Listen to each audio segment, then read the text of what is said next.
Hi, my name is Patrick Daigle. I'm a guide for blue ribbon flies here in West Yellowstone, Montana. And today we're going to tie a split back PMD nymph, bead head for that matter.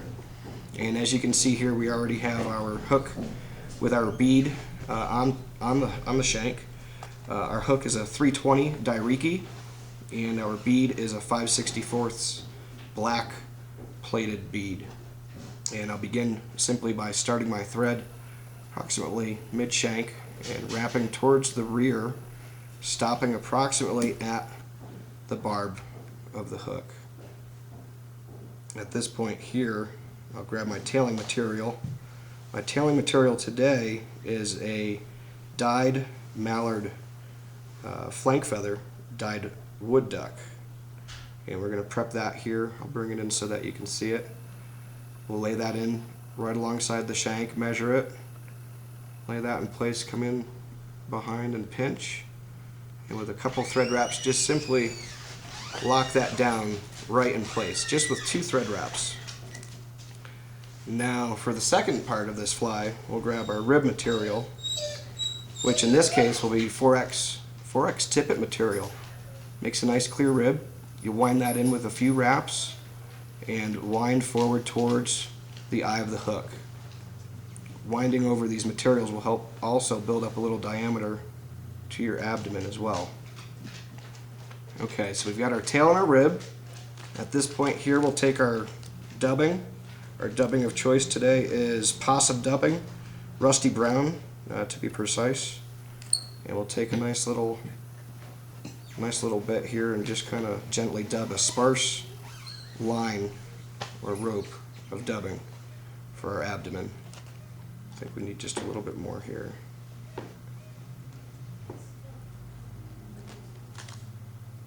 Okay, put that to the side. Wrapping towards the rear of the shank here, we start our abdomen. And now once we've established that base, we wrap our way forward towards the eye of the hook, maintaining a nice, consistent body with a slight taper here, maybe eliminating a few guard hairs that are just extra long. And that appears to be fine. At this time, we'll take our ribbing, and I like to counter wrap it just so that it doesn't sink in the individual wraps of the dubbing that can happen. I'll sometimes take a shortcut and wrap the same direction that I wrapped my dubbing, and I'll end up regretting that fact later on. We can wrap off our rib here, little snip, and there we have a finished abdomen, tail, and rib. Okay, the next step here, we're going to prep our split back by tying in some black biots, some black turkey biots. And these happen to be Nature's Spirit black turkey quills with the biots still on the feather itself. It comes in handy to get the whole thing as a package. You can make a little bit more use of it. We have one tied in there. I kind of offset it off of center, just on the near side of me, and I'll take my second biot here and do the same just on the other side of the top of the shank here. Just if you had to put some positions in the form of a clock, I would say maybe 11 o'clock and 1 o'clock on the hook shank, 12 being on the top. Okay, we have that looking set here. We have them offset, so that way when we tie in our fluorescent yellow antron here, it will be visible in between the 2 biots as we finish the fly, hence the name split back.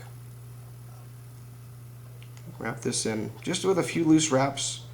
We can pull this back. If our butts are trimmed flush here, we should be able to pull that back and just wind down over those ends right there and just kind of hide all that as we progress with the fly. Okay, our next step, again with the possum dubbing, dub our thorax here.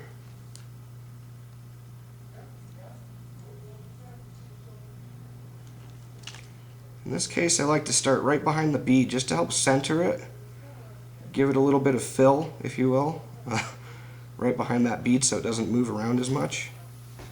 And looks like we need just a little bit more here, just to get our thread back forward. Okay, that seems pretty plump. Thorax should just be a little bit wider than the abdomen, just to give it a good segmented, tapered look. Okay, at this point, we're going to tie in our legs, and again back to the mallard flank dyed wood duck. We'll just take this along the sides here, kind of measure it to extend just past the point where you tied in your biots. With a few loose wraps, just get that centered.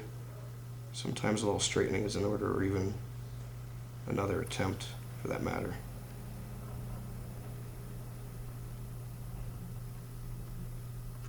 Get that positioned well. I'm a big fan of durability. I like to take this and fold it back and wrap back on itself so it can't get pulled out. Hopefully it can last more than a few fish.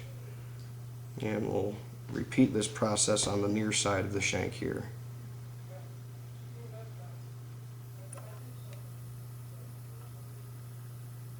Make sure everything is straight before you really put some tight wraps around that material. Try to keep your thread wraps to a minimum here, by the way, because we're starting to build them up on top of one another, and we're going to end up with a fairly large head if we keep wrapping unnecessarily. So just kind of try to keep track of how many you're putting in there. At this point here, we'll grab our fluorescent yellow antron, pull that forward. Nice loose wrap just to get it stationed there. Come in and give it some nice tight wraps. Again, a stickler for durability here. We're going to pull this back. Come in and just kind of mush it down with our fingernail here to kind of flatten it out a little bit. And again, just the bare minimum of thread wraps. Say 2 good firm thread wraps, and that'll hold in place. At this point here, we'll take our biots and move these forward, just like a wing case on a pheasant tail, except that these will be offset as opposed to covering up the direct center of the back. Repeat the process with the second biot. 2 good wraps, and again, we're going to fold these back in attempts of making this a little bit more durable.